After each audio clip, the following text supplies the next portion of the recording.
Kasper Hug gets a first half hat-trick, Mark ter Stegen makes an unbelievable save, Union Saint-Gilloise put in the performance of the weekend, and Allsvenskan surprise leaders Sirius continue their unbeaten run. All this and so much more here on the European Weekend Review.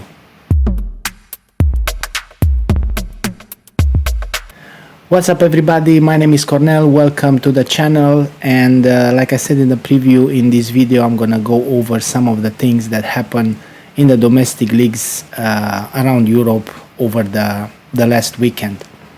I did try in my shorts videos, that is, to highlight some of the things that I consider important over the weekend, and in this video I will try to go in a little bit more detail. Not too much, because there are too many games, too many leagues. Just some of the thoughts for people out there who are interested, but they don't have the time to follow these leagues. To talk about the players that might not be in the headlines, like the ones from the Premier League, Serie A, La Liga, Bundesliga, Ligue 1. But don't worry, we'll cover those leagues as well as soon as they start. Very excited about the La Liga this upcoming weekend. So like I said, I will try to go over some of the things that have happened during the last weekend in Europe domestic leagues. I'm gonna start with Belgium. And like I said in one of my previous videos, I think this is going to be a hell of a title race between Club Brugge and Union Saint-Gilloise. What's at stake? A place in the Champions League phase for the winners of the league, and both of them they got off to a very good start, at least in terms of the results. I'll start with the champions, Club Brugge. They won their opener at home against a newly promoted side, Kortrijk, 3-0. Couple of things. Jan Sommer, their new goalkeeper, almost got caught in no man's land trying to come out for a ball. He was saved in the end by one of the defenders, so a little bit of a scare there for them. I like the wingers. Diakon, he will probably, looks like he's gonna fill up the shoes of Tzolis, who left for Arsenal, and Forbes on the right side. Both of them good technical ability, lots of energy, great pace. They combine together for the second goal, if I remember correctly. And Tresoldi, he had a quiet game, the number 9, but he did get his goal from the penalty spot, and it's always a good thing when your striker starts the league, with a goal and carries on, with the confidence that is given by that. So yeah. Big win for Club Brugge. They really started to play really good, especially in the second half, and 3 points on the board. The other team that will fight for this title, Union Saint-Gilloise, in my opinion, performance of the weekend. They put a hell of a show, 5-1 away at Westerlo, and it's amazing due to the fact that they are engaged in the Champions League qualification. 3-3, the first leg at home against Bodo Glimt. They will play Tuesday night in Norway, trying to qualify for the playoff round. But they didn't hold back.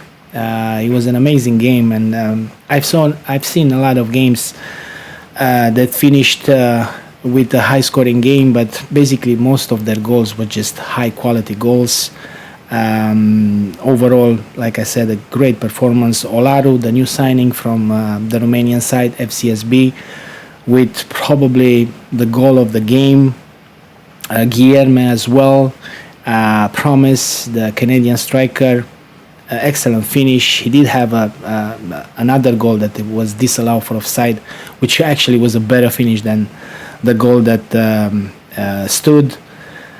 So yeah, they look really good. They look on fire, and like I said, given the fact that they are engaged in the Champions League qualification, which obviously means a lot, they didn't hold back. They didn't rest, and they went for it, and a big win.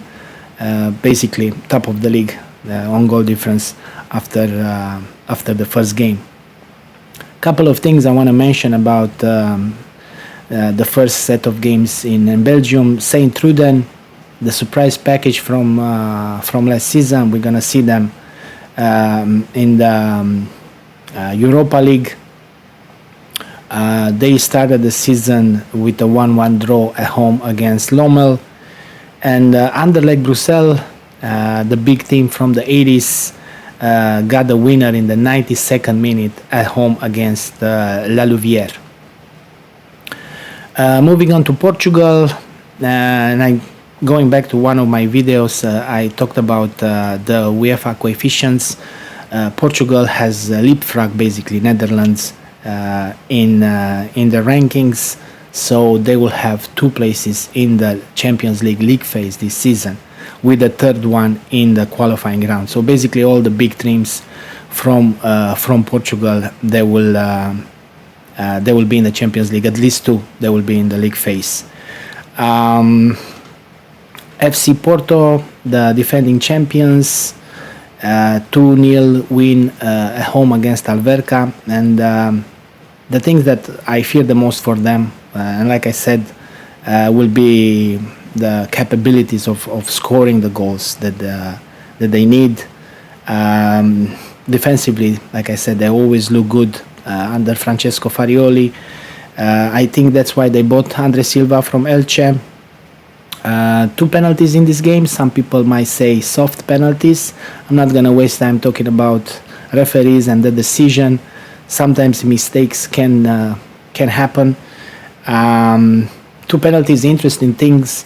1 penalty was taken by Andre Silva, the other one by Gabri Veiga. Both of them executed perfectly.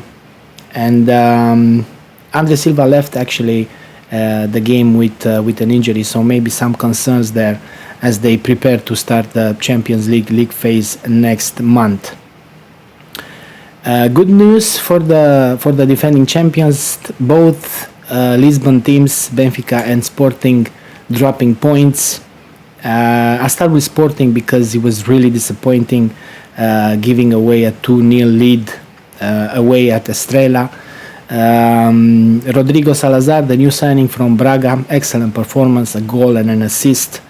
Unfortunately, they just lost concentration towards the end of the game and conceded 2 easy goals. Actually, the second one, Rui Silva, the goalkeeper, basically parried the ball into his own net. So yeah, another good thing, especially in the league like the Portuguese league, that is so polarized by these 3 teams. Every point that is dropped will matter a lot come the end of the season. And the other team, Benfica Lisbon, 2-2 at home against the newly promoted side, Académico Viseu. They created a lot of chances. I think they hit the bar and the post. Pavlidis, a good thing, again, the striker scores a goal in the opening game of the season. But really poor defending and poor marking. 2 crosses into the box and just easy goals. You can see already they're going to miss Antonio Silva, who left for Bournemouth in the central of the defense, and also Otamendi, who was a main man last season, who went back to Argentina. So disappointing result for Marco Silva. I will say the fact that they play without the people in the stands, without spectators, might have helped the newly promoted side, who didn't actually feel the pressure of playing at Stadio de la Luz, which is at least in Portugal, a terrifying place to go. So FC Porto, happy with the 3 points. Benfica and Sporting, both of them dropping points, Sporting from winning position. Actually, Benfica was ahead twice, and twice was equalized. Moving on to the Netherlands, another league that has started this weekend. I start with the champions, PSV Eindhoven, a 2-2 draw at home against Fortuna Sittard. Peter Bosz, the coach, was fuming after the first 20-30 minutes. They defended very poorly. They were all over the place. Thankfully for them, the visitors only capitalized on one chance. They took the lead. PSV managed to come back into the game. Another great performance by Ivan Perisic. At his age, he's putting up some great performances, creating chances for his teammates who unfortunately are not able to put the ball in the back of the net. And it looked like they're going to get the 3 points, even if they didn't play that well, until basically the last 10 seconds of the game when Edouard Michou got a wonder strike from like 25 yards out straight into the top corner. And the visitors went back with 1 point. A lobby in Rotterdam between Sparta and Feyenoord. These local derbies are always difficult. It doesn't matter which league you are playing in. Valiente with a goal for Feyenoord in the first half. Ueda, the striker, kind of had a poor game, and they really gonna need him if they want to challenge for the title. Actually, Sparta Rotterdam did have a goal disallowed basically in the last second of the game for a foul that I personally didn't see. Giovanni Van Bronckhorst, obviously the new coach for Feyenoord, still asking questions. His assistants not being quite integrated, as Robin van Persie was sacked a month ago. So yeah, a big win actually for Feyenoord in a game that they didn't play particularly well. But for me, the big story of the weekend in Eredivisie is Ajax Amsterdam win away at Zwolle, 2-0. Mark ter Stegen, an unbelievable save. If you didn't see it, you can go and check it out. It was like 4 yards out. He basically saved a header. They didn't play particularly well, especially in the first half. But then in the second one, Mokyo, Julian Brand, and Mika Götze came on the field, and suddenly the whole game has changed. Mika Götze is an unbelievable player. I'm surprised that he's still over there, and it will be good for Ajax if they can manage to keep him for another season at least. The new coach, Miguel, is the one who took Girona a couple of seasons ago into the Champions League finish. I think it was second in La Liga. Might have been 3 or 2 seasons ago. So yeah, they look pretty good with the new signings. Julian Brand getting the second goal. Also, I look at the transfers. Marcos Leonardo, you remember him from the FIFA World Cup for Al Hilal, scored a couple of goals here in the United States. And Caio Henrique, the left back from Monaco as well. So good signings for Ajax.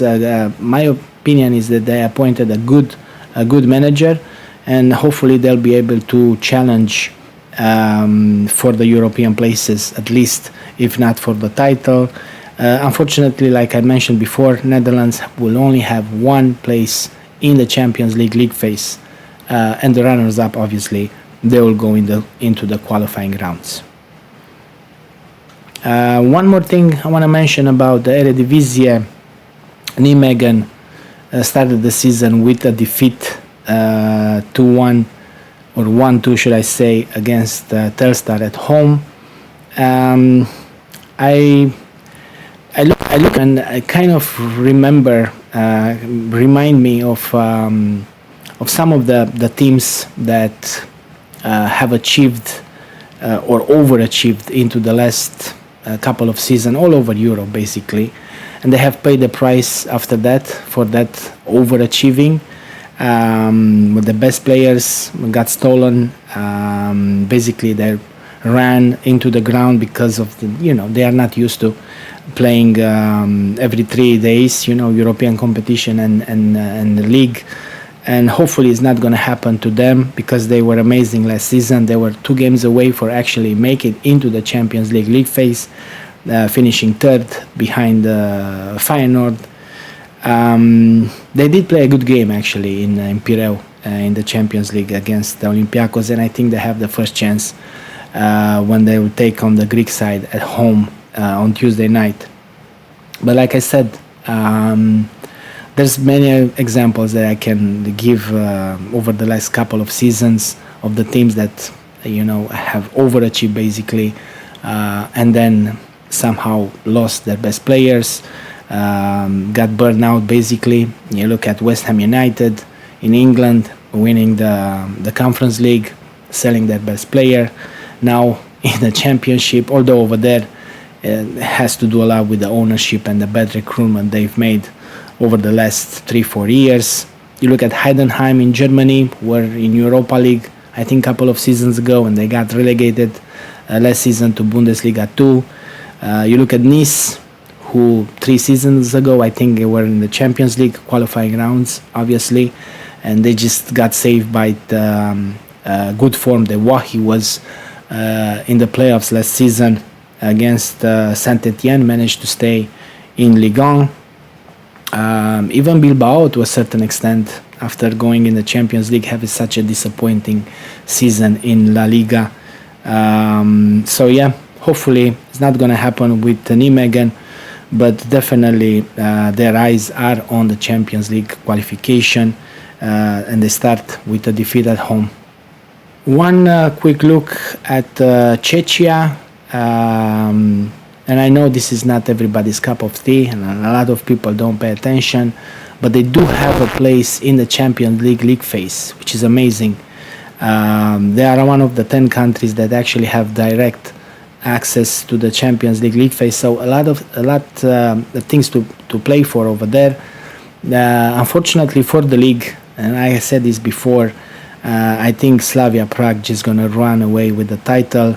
3 wins out of 3. Beating Pardubice over the weekend, which was bottom of the league, 2-1. There's one more team actually who has a 100% record, Jablonec, but I just don't think they're going to be able to maintain the consistency it's needed to stay in touch with the team from the capital. The other big team, obviously Sparta Prague. Unfortunately for them, they do play in Europe, qualifying rounds of the Champions League, so they took their eyes off the league basically at the beginning. 2 losses in the first 3 games, already 6 points gap between the 2 clubs from the capital. But like I said, for these teams, especially from Eastern Europe, it's extremely important to go as far as they can into the European competition, especially if it's Champions League. That will bring a lot of money, a lot of cash for them. So it's understandable, but unfortunately, I just think Slavia Praga, especially being in the Champions League over the last couple of seasons, they build this financial gap between them and the rest of the league that will be hard to overcome. I'm going to take a look now at the leagues that they do have 2 places into the qualifying rounds of the Champions League. Which means the league winners, they will go in the qualifying rounds for the champions, and the runners-up will go in the qualifying rounds known as the league pad, basically. Poland is one of them. They did a lot of progress over the last couple of seasons in Europe, so they won this right to have 2 teams into the qualifying rounds. Legia Warsaw actually helped by the fact that they are not involved in Europe at all, finishing just 1 point last season behind Katowice, who end up being the last place in Europe, going into the Conference League. They are top of the league with 7 points. There's 2 teams with Lech Poznan as well. There is one team that had a game postponed with a 100% record, Górnik Zabrze. In my opinion, they started the season very, very well, playing actually very, very good in the Champions League against Fenerbahce, making it very, very close, much closer than a lot of people have expected. Couple of things I want to mention about two teams that have won the title 4 and 5 years ago, if I remember correctly. Jagiellonia Bialystok, they lost over the weekend after 2 wins in the first 2 games. For those of you who are familiar with the Ekstraklasa, they lost Amifiko Pululu, amazing striker in my opinion, kind of striker that can get you 15-20 goals a season and also can combine and get into the combinations, provide the assists. Unfortunately, they weren't able to renew his contract, so I think he left for the Saudi League. And Rakov Czestochowa, who is now basically bottom of the league, 2 games, 2 losses. They sold Jonathan Brunes to Slavia Prague in the summer, and they find it very difficult to score goals. Jagiellonia is involved. They had their game postponed over the weekend. They are involved in that Europa League clash against Rangers, which they won at home, by the way, 2-1.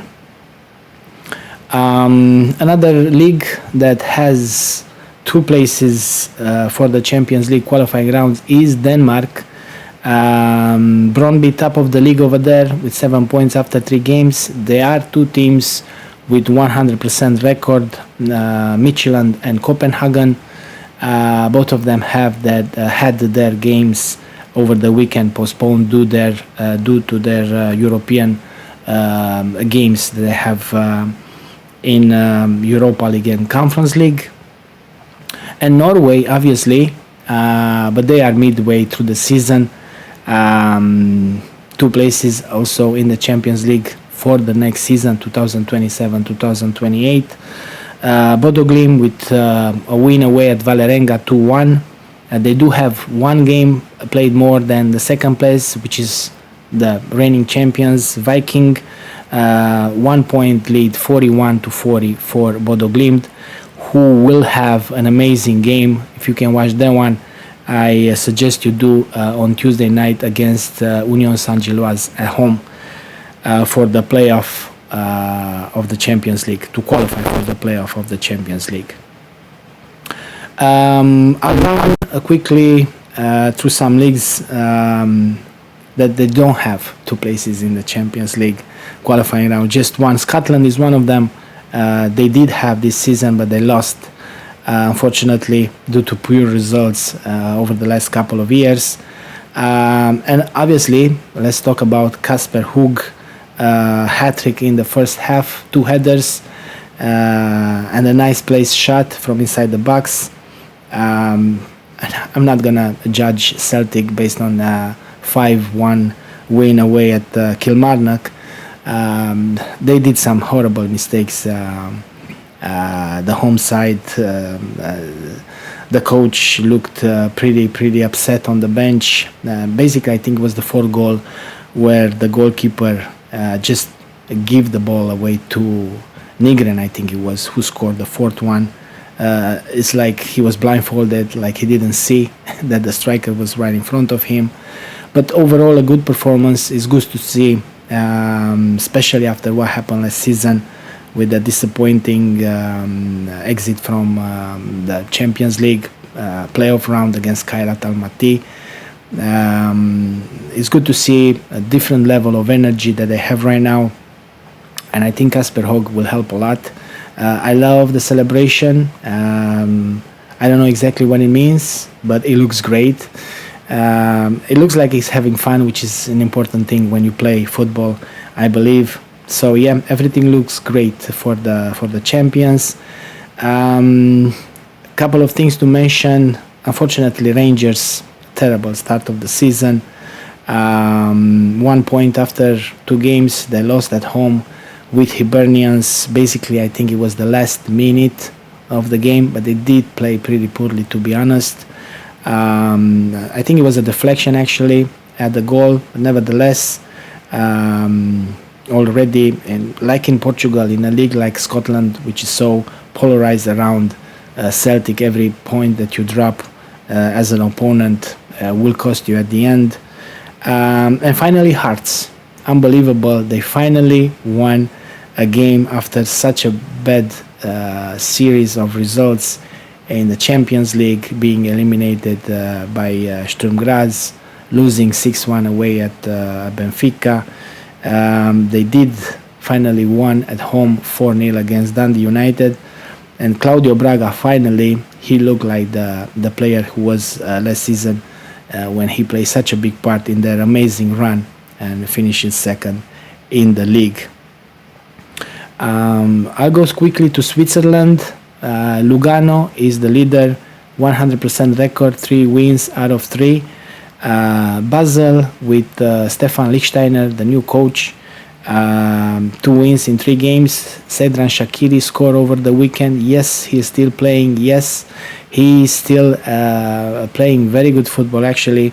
And yes, his scouts are bigger than they were a couple of years ago. 4-2, they won at home against the champions FC Thun. An amazing performance by Saw, the Senegalese striker, with 2 goals and 2 assists. And Thun, the champions, unfortunately for them,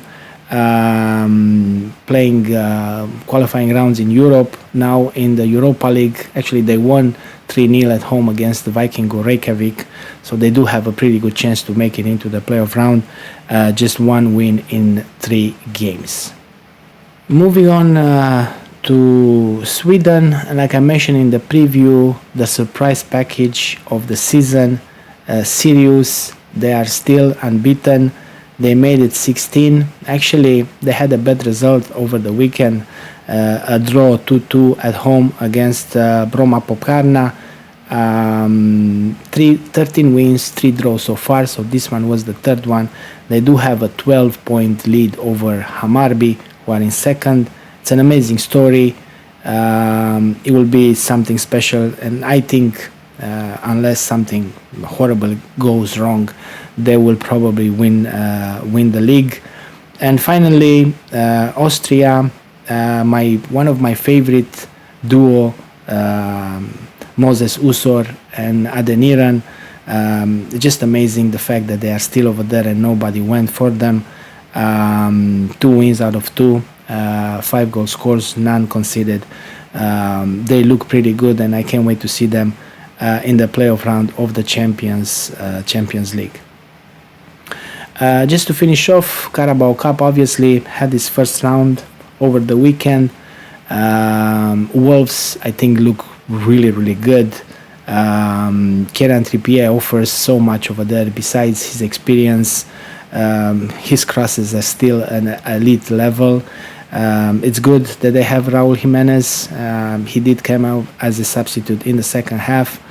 And I think they definitely going to be one of the main contenders to get the promotion back to the Premier League. Also, West Ham with a win, although wasn't so convincingly like Wolves' win. 3-1 again, 3-1 at home against Portsmouth.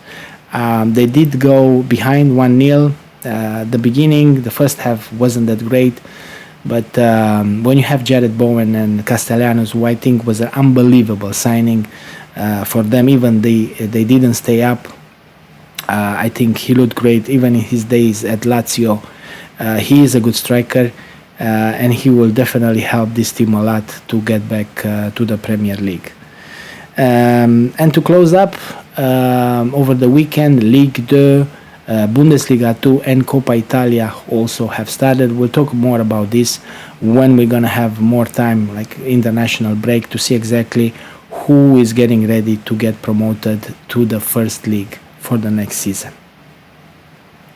And this is all for this video. Until the next time, I wish everybody the best. Bye bye.